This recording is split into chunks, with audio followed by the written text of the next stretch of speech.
battleship Missouri, 53,000-ton flagship of Admiral Halsey's Third Fleet, becomes the scene of an unforgettable ceremony marking the complete and formal surrender of Japan. In the Bay of Tokyo itself, the United States destroyer Buchanan comes alongside, bringing representatives of the Allied powers to witness the final capitulation. General of the Army Douglas MacArthur, Supreme Allied Commander for the occupation of Japan, boards the Missouri.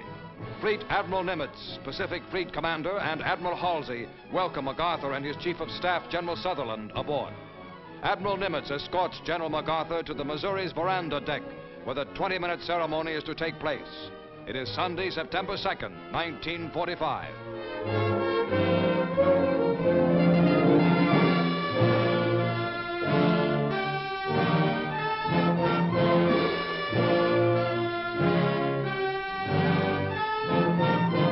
Cameramen and reporters of many countries record this historic moment as United Nations military leaders crowd aboard the Missouri and examine souvenir cards bearing the Japanese flag, special mementos of the occasion.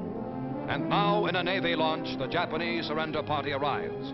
They are headed by Agent Mamoru Shigemitsu, Foreign Minister of the Japanese Surrender Cabinet, who was wounded by a Korean patriot in Shanghai years ago and walks on an artificial leg.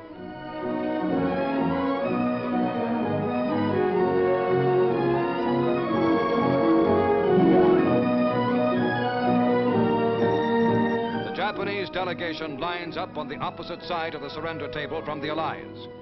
A war which had entered its 8th terrible year in China, which had raged for 3 years and 9 months for America and Britain, which was the brutal, costly eastern half of the most horrible worldwide war in human history, is now within minutes of ending for good.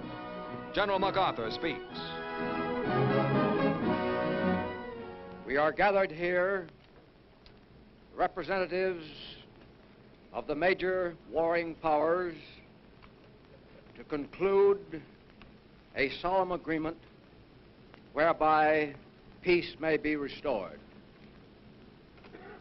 The issues involving divergent ideals and ideologies have been determined on the battlefields of the world, and hence are not for our discussion or debate. The terms and conditions upon which surrender of the Japanese imperial forces is here to be given and accepted are contained in the instrument of surrender now before you.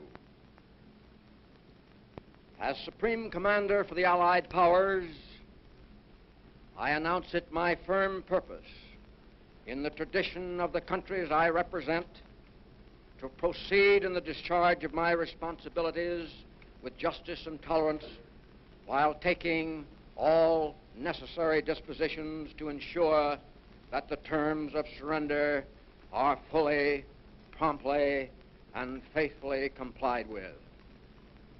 I now invite the representatives of the Emperor of Japan and the Japanese government and the Japanese Imperial General Headquarters to sign the instrument of surrender at the places indicated.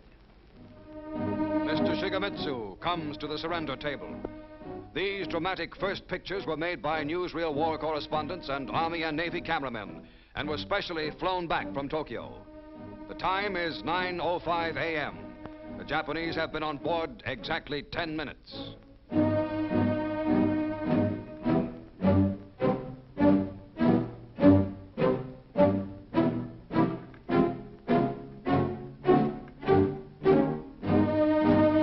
General Yoshijiro Umetsu of the Imperial General Staff signs for the Japanese Army.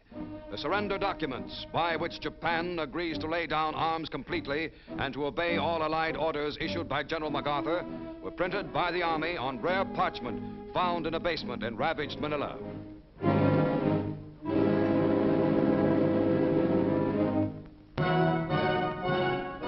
General MacArthur signs as Supreme Allied Commander. The first pen used is presented to General Wainwright of Corregidor.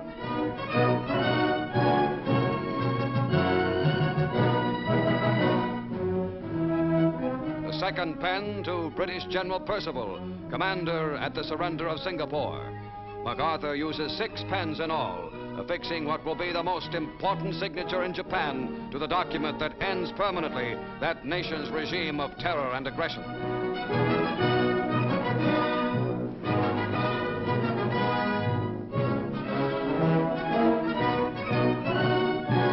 For the forces of the United States itself, Admiral Chester Nimitz signs.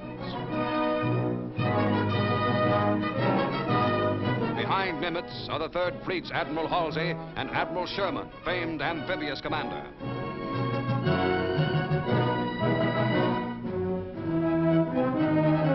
General Su Young Chang, Chief of Military Operations for the Chinese National Council, signs for China. Admiral Sir Bruce Fraser, commander of the British Pacific Fleet for the United Kingdom. Lieutenant General Kumza Nikolaevich Derevyanko for Soviet Russia.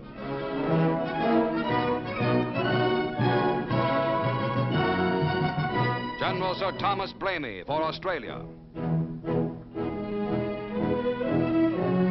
Colonel Lawrence Moore Cosgrave for Canada. General Jacques Leclerc, hero of Africa and Paris, for France.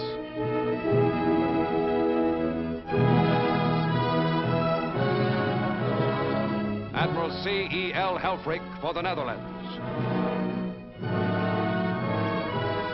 Air Vice Marshal L.M. Issett for New Zealand.